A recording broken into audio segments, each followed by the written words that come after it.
Assalamualaikum warahmatullahi wabarakatuh. Perkenalkan, nama saya Aulia Rahmasyam, dan pada kesempatan kali ini saya dan teman-teman saya akan mempresentasikan hasil dari tugas besar jaringan telekomunikasi kami.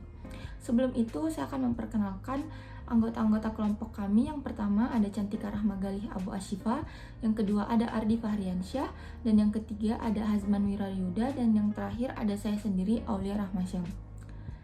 Kemudian untuk topologi ini, topologi yang kami buat merupakan topologi tree yang menghubungkan lab dengan server yang terdiri dari dua server, yaitu web server dan DNS server. Kemudian ada 4 router, 2 switch, dan PC sebagai klien dan laptop sebagai remote perangkat jaringan. Topologi ini bertujuan agar klien dapat mengakses layanan web server dan DNS server yang telah dikonfigurasi pada perangkat server serta bisa saling mengirim data antar lab 1 dan lab 2. Dan untuk menghubungkan perangkat-perangkat ini, kami menggunakan beberapa jenis kabel, yaitu fiber optik, kabel UTP, dan kabel konsol. Kabel konsol ini digunakan untuk menghubungkan remote ke perangkat yang akan dikonfigurasi, dan kabel UTP dan kabel fiber optik digunakan untuk menghubungkan perangkat jaringan seperti router dan switch. Perbedaan dari kedua kabel ini yaitu kecepatan pengiriman data, yang dimana fiber optik lebih cepat dibandingkan dengan kabel UTP. Untuk penjelasan selanjutnya yaitu tahap pembuatan topologi akan dijelaskan oleh rekan saya, Cantika Rahmagalih. Baik, di sini saya akan menjelaskan mengenai tahapan pembuatan topologi yang telah kami buat. Nah, yang pertama yaitu pemberian IP. Pemberian IP ini dimaksudkan agar nanti saat proses pengiriman data yang dikirim itu dapat tepat terkirim ke alamat yang dituju. Nah, di sini kami menggunakan IP DHCP agar lebih mempermudah dalam pembagian IP di setiap klien. Lalu, proses kedua yaitu proses routing, di mana pada topologi yang kami buat ini menggunakan dynamic route karena konfigurasinya itu lebih simple dan juga lebih fleksibel dibandingkan dengan static routing. Lalu yang ketiga yaitu konfigurasi server. Nah, pada konfigurasi server ini tuh mengatur layanan server, di mana pada topologi yang telah kami buat terdapat 2 server. Server pertama sebagai web server dan server kedua sebagai DNS server. Lalu yang terakhir yaitu pengecekan konektivitas. Nah, di sini kami mengecek konektivitas baik dari klien ke server maupun sebaliknya. Nah, pada proses pengecekan juga ini dapat dilakukan dengan proses pengiriman paket ICMP maupun ping.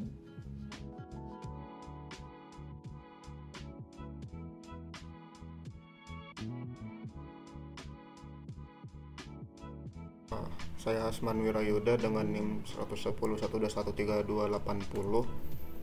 Kali ini saya akan menjelaskan tentang cara pembuatan topologi jaringan yang dibuat oleh kelompok kami, yaitu topologi jaringan antar lab.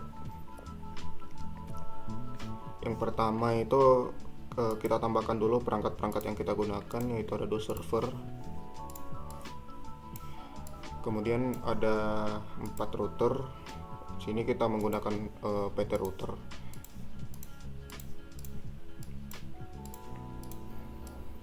Kemudian 2 switch.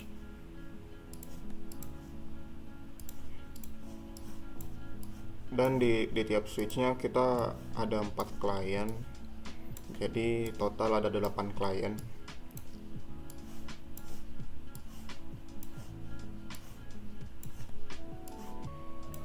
Nah, setelah itu kita hubungkan tiap perangkat dengan menggunakan kabel. Di sini klien dari switch ke klien kita menggunakan kabel UTP.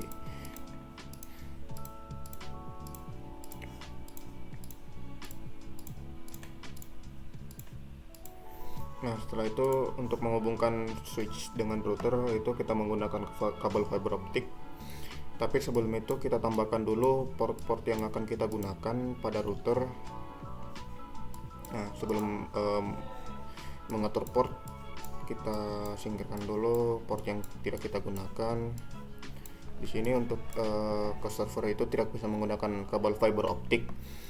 Jadi kita menggunakan kabel UTP. Sini kita tambahkan di port 1 Kemudian ini untuk ke router, ini juga untuk ke router. Itu ini port untuk fiber optik, nyalakan. Kita lakukan ke semua router.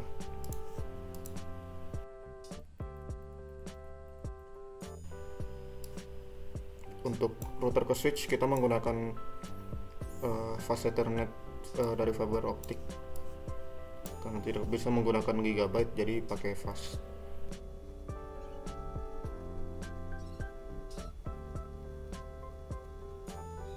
Nah, setelah selesai menambahkan port, kita sudah bisa menghubungkan perangkat ini menggunakan fiber optik. Sini kita fast 00 ke fast 41.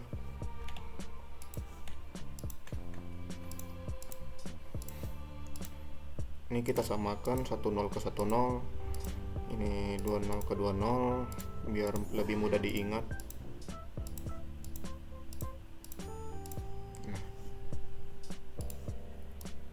Kemudian kita hubungkan menggunakan kabel cross dan dari router ke server. Nah, setelah selesai, di sini port dari router itu masih merah, jadi kita perlu menyalakan dulu port-port yang kita gunakan. Itu seperti 00 ke server, kita nyalakan semua.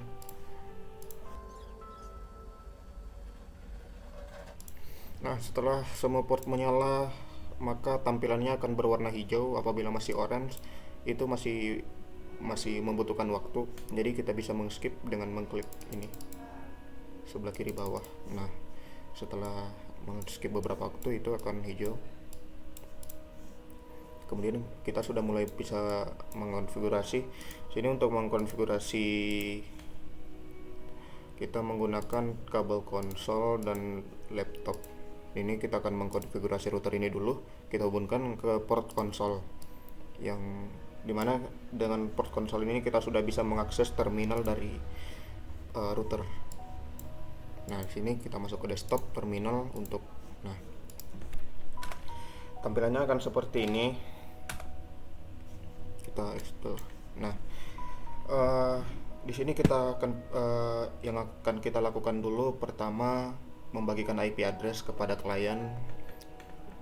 Di sini pembagiannya itu secara DHCP untuk mempermudah dalam pembagian IP pada banyak klien dan lebih fleksibel juga. Dan apabila ada penambahan klien itu sisa kita DHCP kan lagi akan otomatis mendapatkan IP. Komennya seperti ini. Nah, network yang kita gunakan pada klien yang di sini itu 100.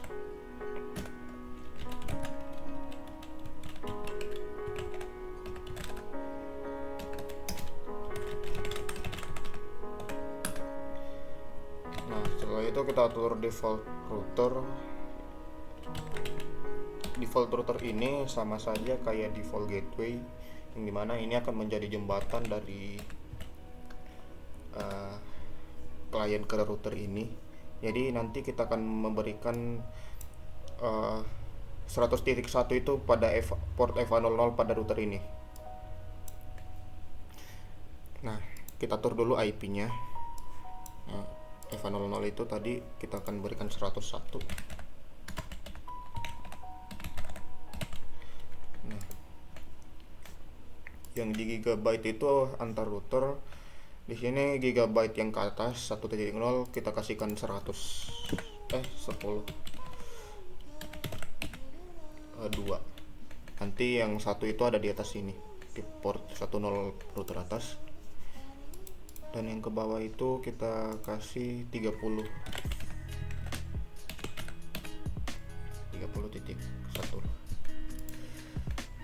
Nah, setelah selesai kita sudah bisa mend-DHCP kan ini klien yang sebelah kiri. Nah, setelah berhasil mendapatkan DHCP, maka tampilannya akan seperti ini. DHCP request successful. Tapi kita lupa mengatur DNS server, jadi kita atur dulu. Komennya sama.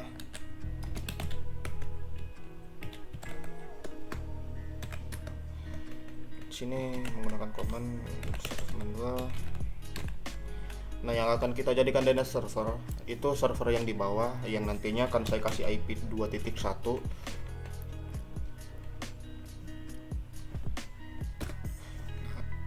Setelah mengatur DNS server, di sini sudah bisa kita DCP ulang lagi. Nah, tampilannya akan seperti ini. DNS server ada, default gateway ada, dan IP ada. Didapatkan secara otomatis. Nah, kita DCP kan dulu semuanya.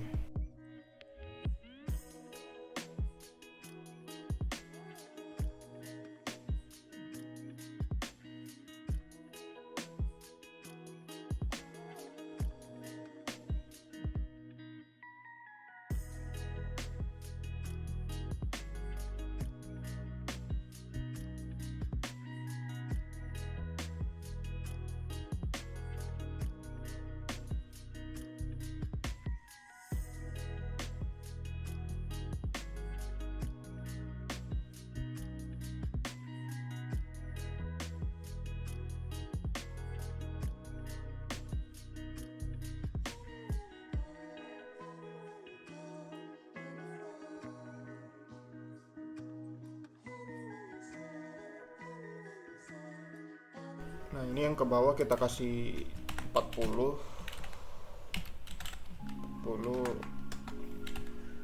titik 2 titik 1. Yang di bawah nanti kita kasih 40.2. Nah, setelah selesai, tadi lupa mengatur DNS server.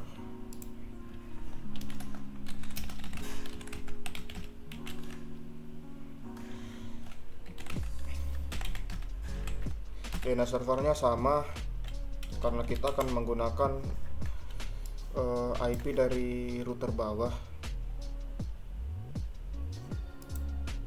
Tadi 2.1.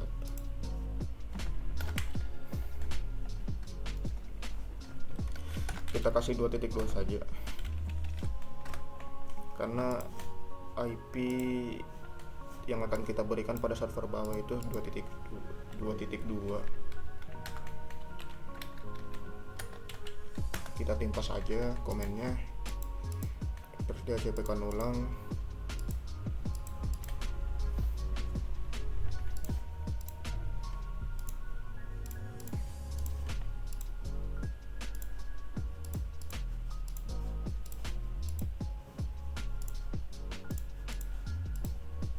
Kita DCP-kan juga yang sebelah kanan. Nah, berhasil.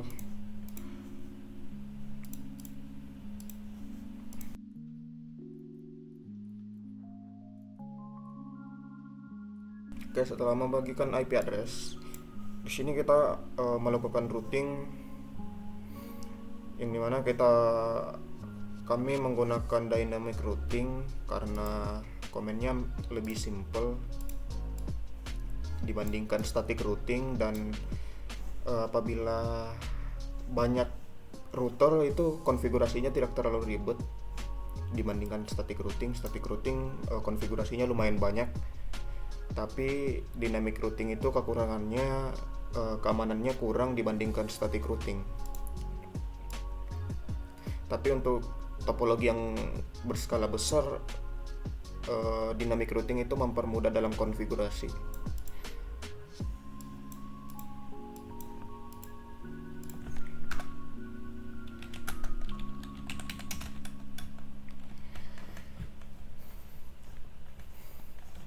Kita atur IP saja dulu.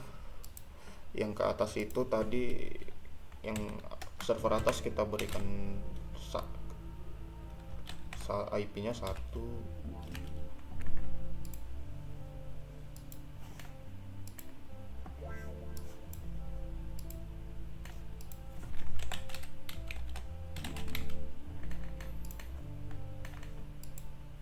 Yang ke 10 tadi 40.2.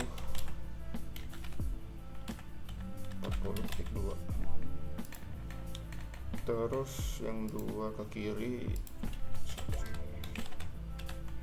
30.2. Kita cek lagi.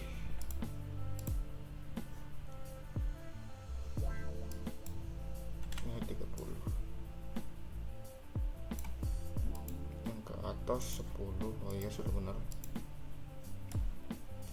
Di sini yang ke bawah itu 20.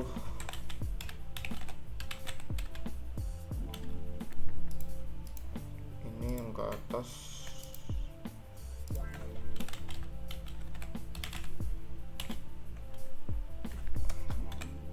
20.2. Yang ke bawah sudah, yang ke kanan sudah. Nah, setelah itu kita sudah bisa melakukan routing. Komennya itu router RIP. Oh iya, kita keluar dulu dari port, kemudian RIP. Kita masukkan network yang kita gunakan tadi. Tadi ada 1, 2,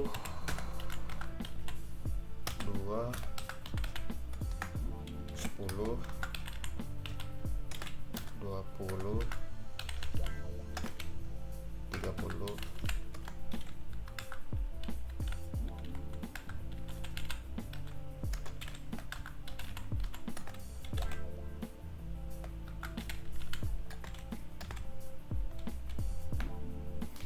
Nah, kita lakukan komen ini di setiap router.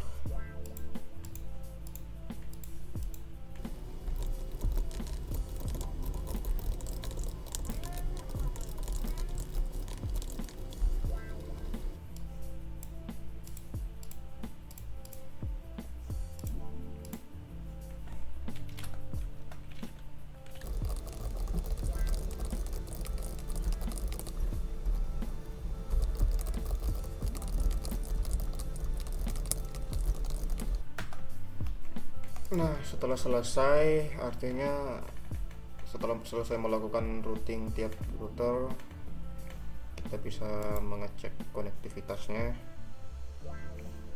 Kita coba dulu dari PC ke PC.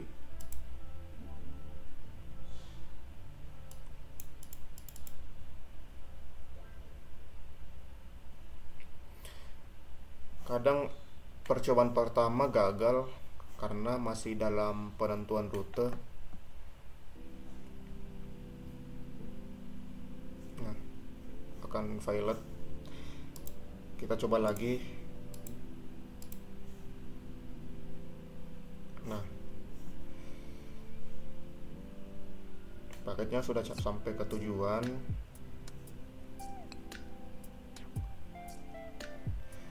Nah, apabila berhasil kembali ke pengirim, maka artinya paket PC klien yang sebelah kiri dengan sebelah kanan sudah terhubung.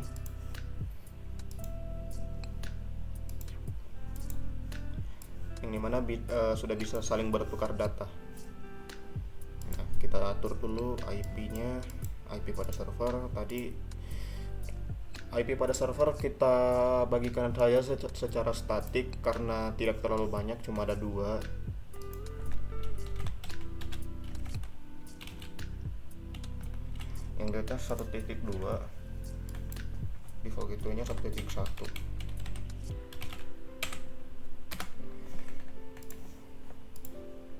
Kemudian yang sini 2.2.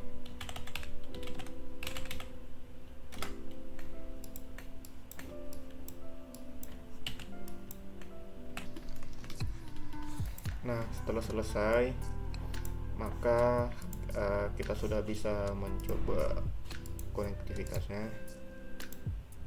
Kita coba mengirimkan paket. Nah, pada percobaan pertama juga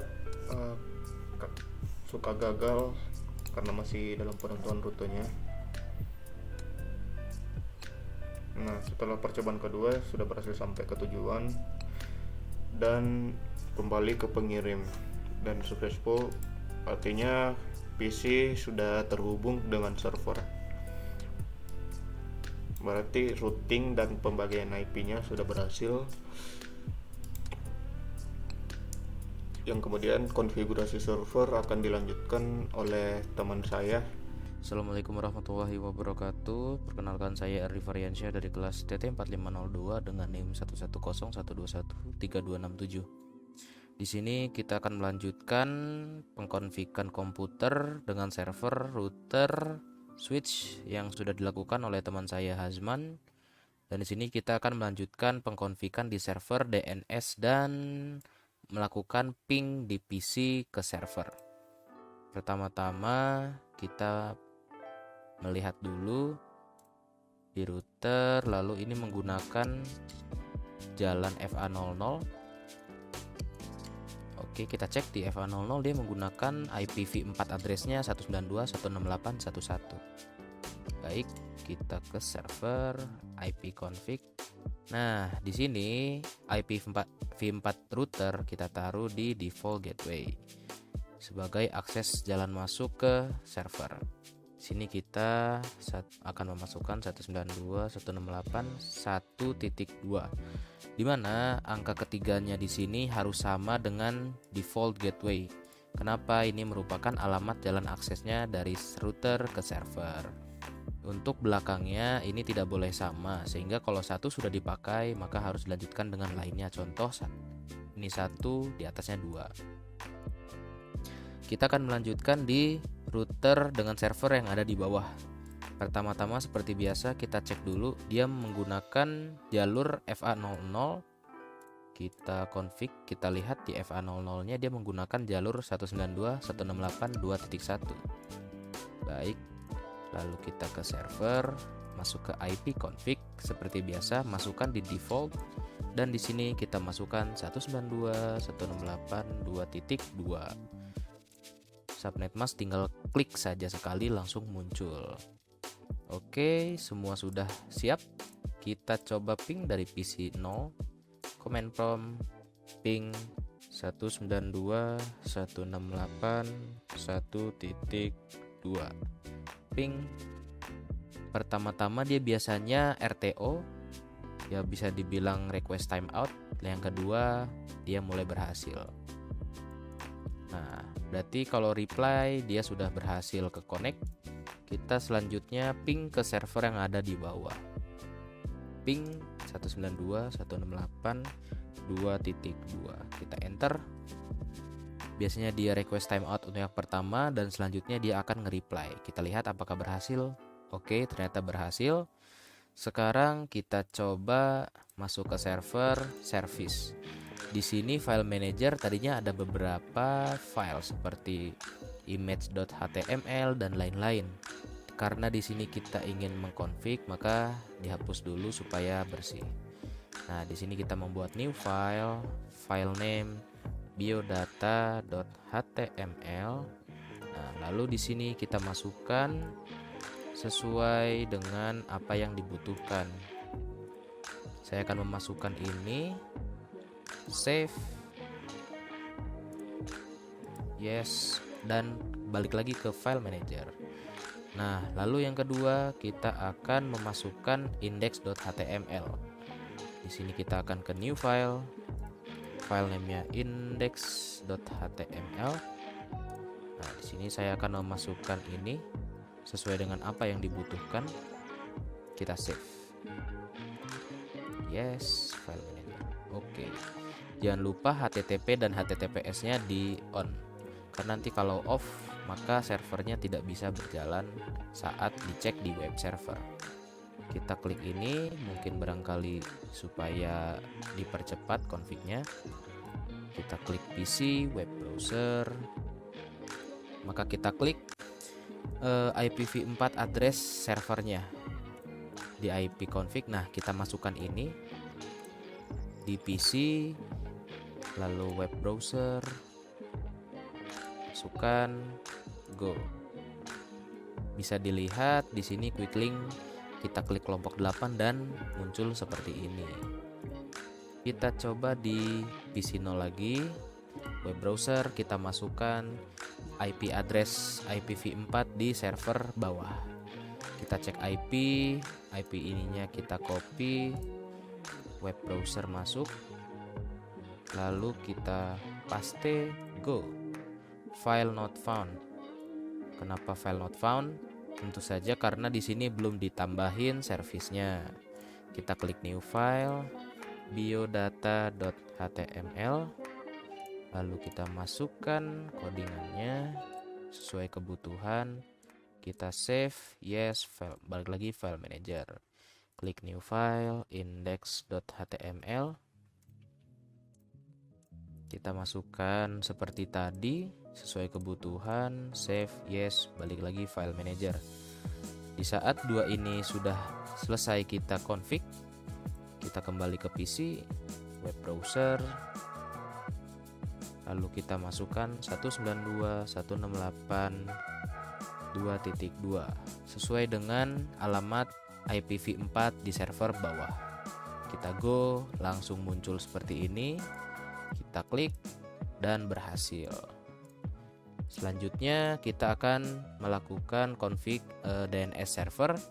Bagaimana caranya? Yaitu kita klik server, lalu service. Di sini ada DNS di bagian tabel sebelah kiri. Klik. Lalu kita masukkan namanya dan jangan lupa DNS service-nya di on-kan. Nah, lalu namanya contoh youtube.com. Addressnya 192.168.1.2. Karena ini server di atas, samakan saja dengan IPv4-nya. Lalu kita add. Jangan lupa bawahnya juga kita ke desktop ipconfig. Ini dia menggunakan ini.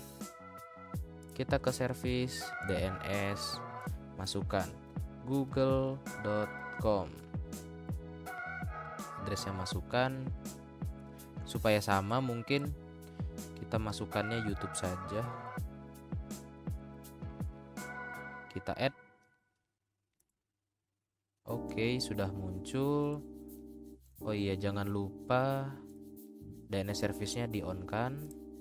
Ke di atas juga. Oke, sudah juga.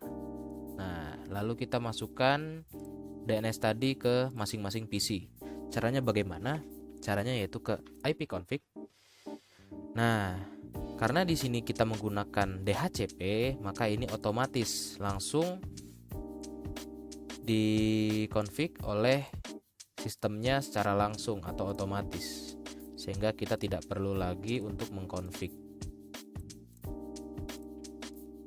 Karena sudah dikonfig, mari kita coba langsung saja. Kita ke web browser, lalu kita ketik youtube.com, klik go, maka langsung bisa kita akses. Kelompok 8 anggota sesuai dengan yang ada di sini. Baiklah, sekian pengkonfigan dari saya. Terima kasih, mohon maaf apabila ada kesalahan. Assalamualaikum warahmatullahi wabarakatuh. Baik, selanjutnya kesimpulan. Jadi, topologi jaringan antar lab yang telah kami buat ini tuh merupakan suatu proyek di mana bertujuan untuk menghubungkan beberapa perangkat jaringan pada lab seperti PC atau laptop dari klien ke server dengan menggunakan media transmisi kabel UTP, kabel optik, dan juga kabel konsol sebagai penghubung remote ke router. Lalu konfigurasi IP-nya itu menggunakan DHCP dan juga routingnya menggunakan dynamic route. Selanjutnya itu untuk server yang digunakan itu dikonfigurasi agar bisa menyediakan layanan web server dan juga DNS server.